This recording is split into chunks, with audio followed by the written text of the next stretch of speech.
I'm back, everyone. Boy, that music is so powerful. You'd think I'm gonna turn the world upside down with that kind of intro.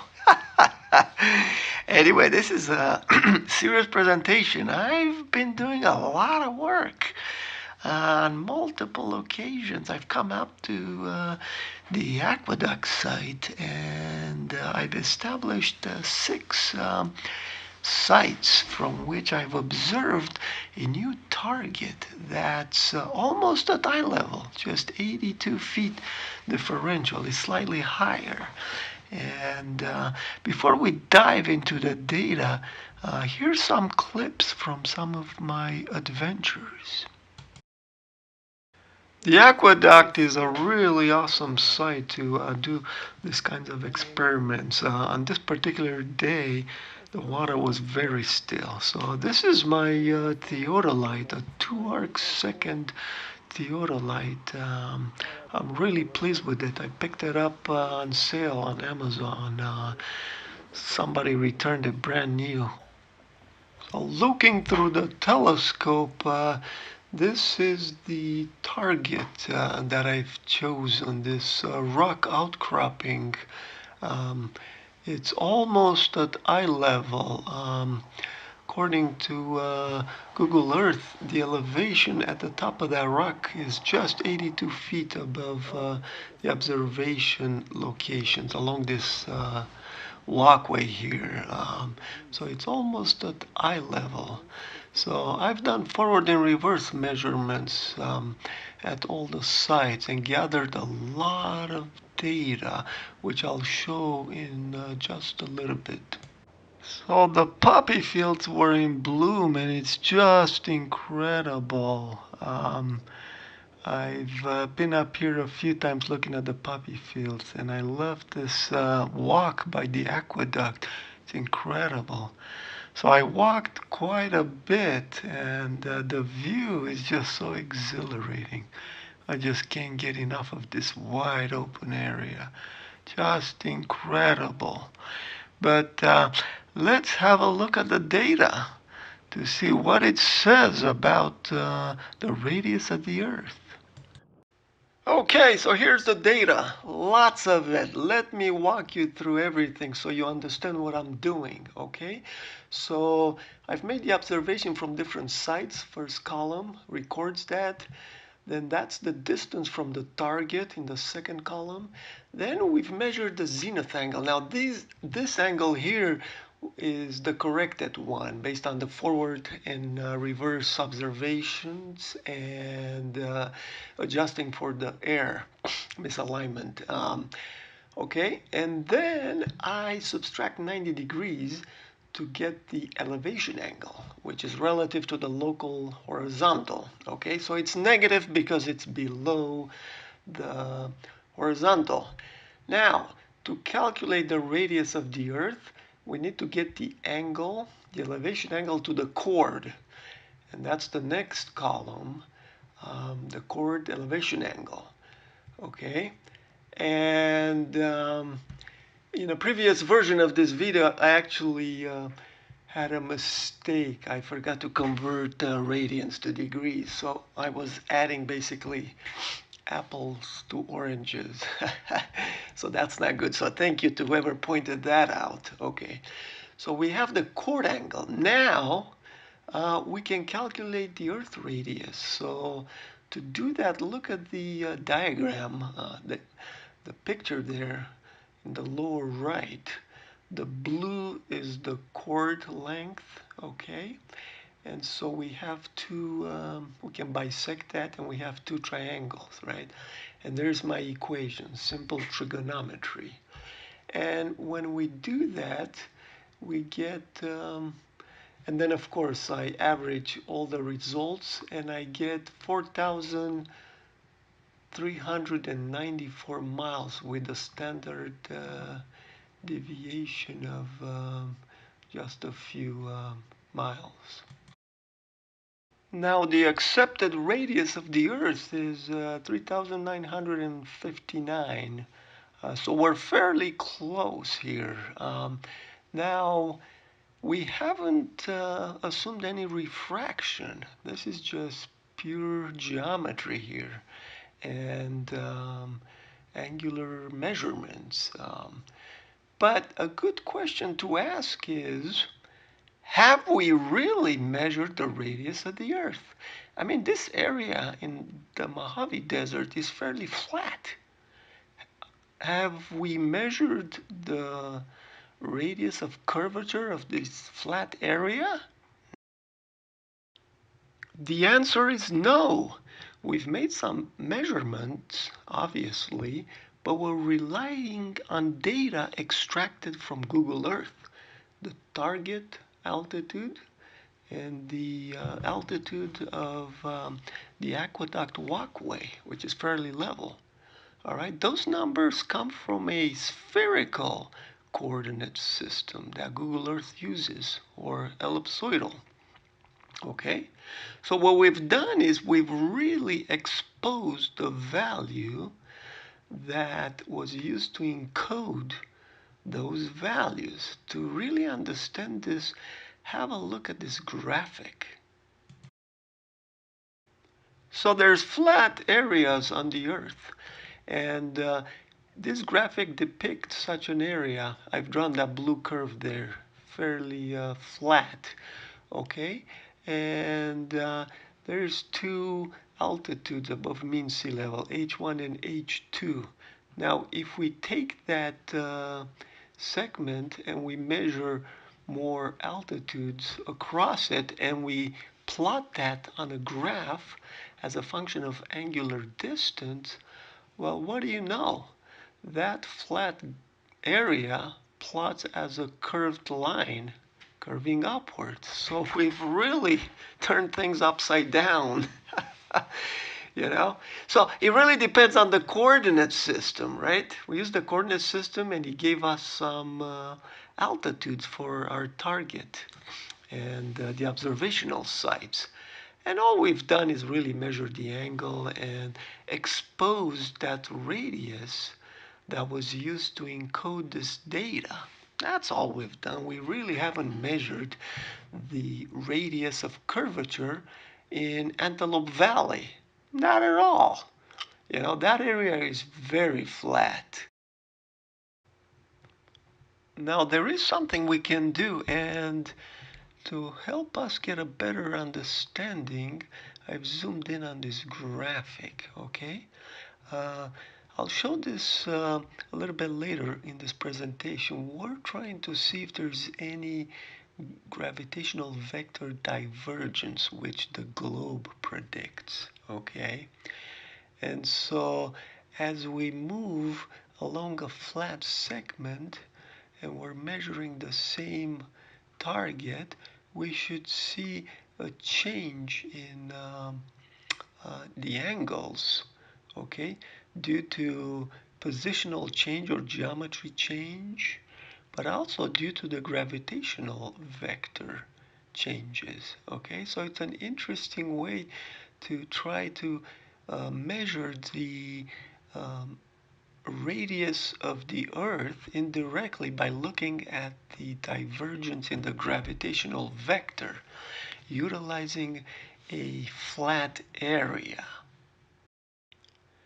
In a previous experiment, I've used a telescope with an infrared camera and an inclinometer to try to measure the divergence of the gravitational vector, and I concluded there was no divergence. Now, it's important to pick a target far away to minimize geometric variations, as you'll see later. But because I'm using the theodolite and I'm sighting in the visible spectrum, I had to choose a target close by. So this second experiment I'm presenting here is somewhat different. Closer target, sighting in the visible spectrum, and there's some subtle differences there that can produce different results. But I like the accuracy. The accuracy of the theodolite is an order of magnitude um, better than my other contraptions. So I'm really pleased with it. Now let's have a look at refraction, because that's used to make up the difference between the theoretical and the observed. So we know there is refraction, and reading the underlined text there, since the line of sight in terrestrial refraction passes near the Earth's surface, the magnitude of refraction depends chiefly on the temperature gradient near the ground, which varies widely. The highlighted text says, as a common approximation, terrestrial refraction is considered as a constant bending of the ray of light or line of sight, in which the ray can be considered as describing a circular path. So there's refraction, and it's bending that line of sight. But which way is it bending? Well, there's a dilemma. Let's look at two possibilities. So this graphic illustrates the two ways of thinking about this and accounting for the measured angle differences. If we believe we live on a globe, all right, there's a curvature drop due to the globe of 16 arc minutes and 9 arc seconds. So we come down using those green arrows, the vertical arrows. So we come down to 13 arc minutes and 17 arc seconds. But we measured something only 4 arc minutes and 26 arc seconds below the horizontal. So there must be downward refraction bringing that up. Okay, so that's the globe way.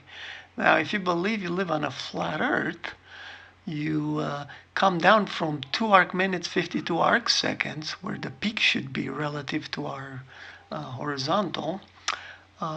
You come down due to upward refraction phenomena. So one model relies on a dropping curvature and downward refraction, and the other one relies just on upward refraction. And as often is the case, the truth is somewhere in between. A side view allows us to understand the two models better. So the flat Earth requires or needs light to curve up, okay? And the globe model requires light to curve down, okay? So the dotted line represents where we observe the peak. So it's down from where the flat Earth would say it should be without refraction. And it's up from where the globe says it should be. All right, so which model is correct? Well, in the inset, I have some temperature gradient profiles there. And looking closely at what happens close to the ground, there's a stronger gradient there on a hotter day. And yeah, that kind of indicates that light really curves up. So we don't really know what happens in the volume of air that light propagates through to reach our theodolite. The measured angle, theta, is a function of many variables, So if we now vary one of those variables, we gain additional insight on what is happening. You see, most of the accumulated curvature in propagation has occurred over a large distance, and now we're just moving just a little bit. All right, so we're not really interested in the absolute measurement now. We're kind of interested to see how that variable affects the function. This graphic illustrates the benefits of picking a target that is close to eye level to minimize the angle variation just due to geometry change. In the top part, notice the target is higher, and as we move back, there's quite a bit of change in angle observed from the three sides. But in the lower part of the graphic, notice the angle doesn't change much. Now, if we move the target farther out, we further minimize that angle. Now, why do we want to do that? Well, as we minimize the angle variation due to geometry, we begin to expose the angle variation due to the gravitational vector. All right. Some people wonder, how can we measure the gravitational vector with a telescope? Well, it's not just a telescope. It's a telescope and an inclinometer. Inside the theodolite, there's a highly accurate electrolytic inclinometer. All right, so we're balancing, we're leveling the theodolite at the different sites relative to the local gravitational vector.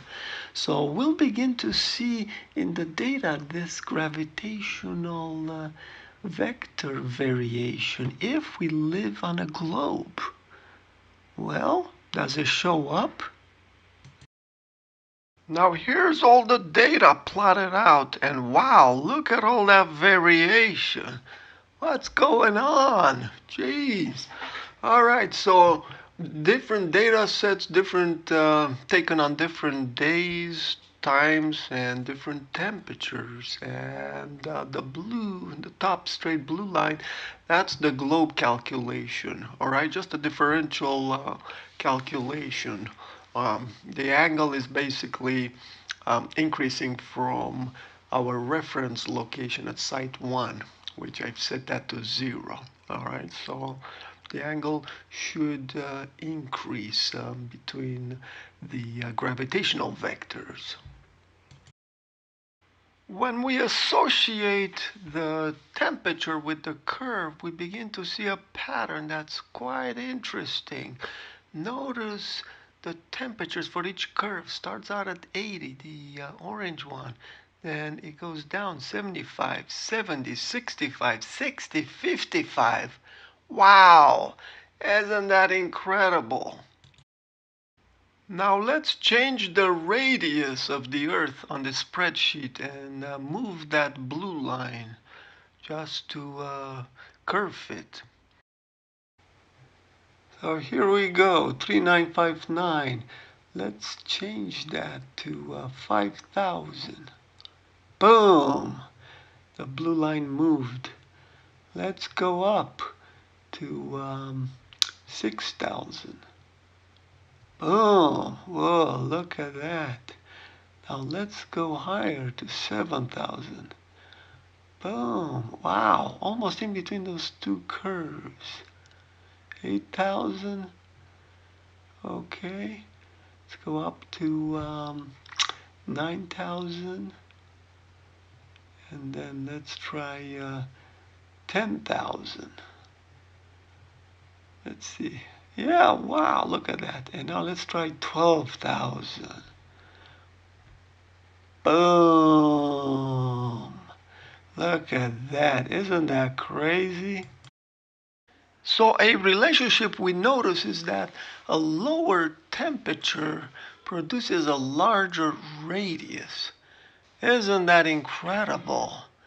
We were supposed to kind of measure the divergence of the gravitational vector or the lack thereof. And notice all that variation, which is pretty much due to temperature. That's just incredible. Choosing a target that's almost at eye level turns out to be problematic from a refraction point of view. Okay, as the simple example shows based on Snell's law, as the incidence angle measured from the zenith increases close to 90 or horizontal, notice the angle difference increases, right? The refraction, the angle between theta 1 and theta 2.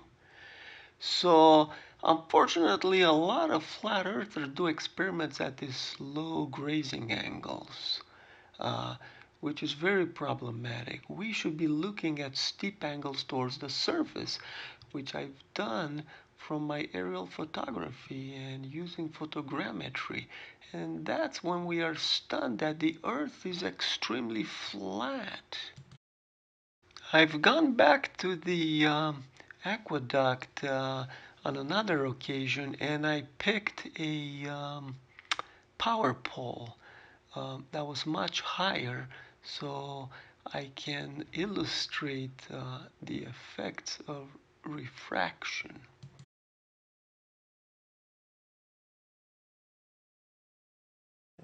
In order to create steeper angle observations, I've chosen a power pole weighing the distance. Now I'm looking west. The target for the previous experiment was behind us. Now we're looking the other way.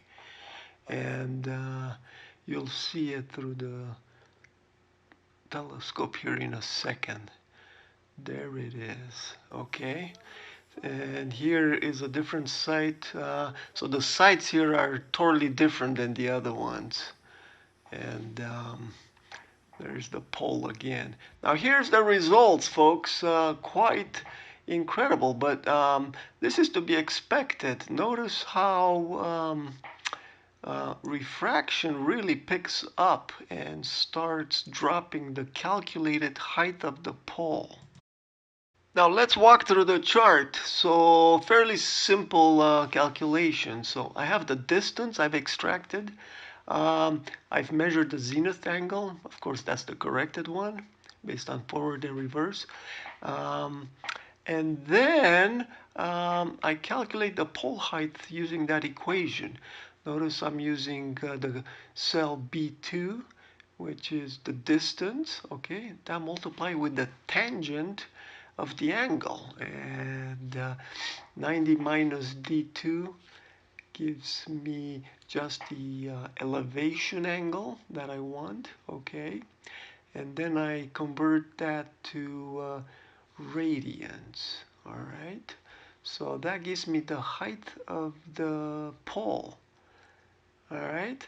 And when we look at the chart, when we're close in, so the measurements started far away, and then I work my way closer to the pole. And so pretty soon it starts to level off and we get accurate measurements. Now, like I mentioned, the site locations are different than the ones before. Now, data point 4 from site 4, I've excluded from the curve fit there. Why did I do that? Well, look at the image there. It was barely visible above the hill. And so there's this phenomena that occurs, okay, where a large mass in front of a object tends to bring down the angle. We've seen that in a previous video of mine. And notice the difference it makes. It's significant. So now we see this typical inverted refraction curve, right? We kind of measure accurate height and then all of a sudden it starts decreasing rapidly. That's because we're approaching a shallow angle. And at site 3, if you look up there, it's 89 degrees. It's around 1 degree elevation. And that's where things really begin to, that's where refraction really takes over drastically. Now let's see what the Earth model would predict. So I've added the columns in red with the globe calculations. This is a busy chart. It takes some time digesting it, but I'm showing the equation for the globe pole height that I plotted with the green line, okay? Now that's missing a term, a theta 3 adjustment due to the vertical drop. I left that off because it makes it too complicated to follow. If you look in the lower right inset there at the geometry, and spend some time, you'll start making sense what's really happening.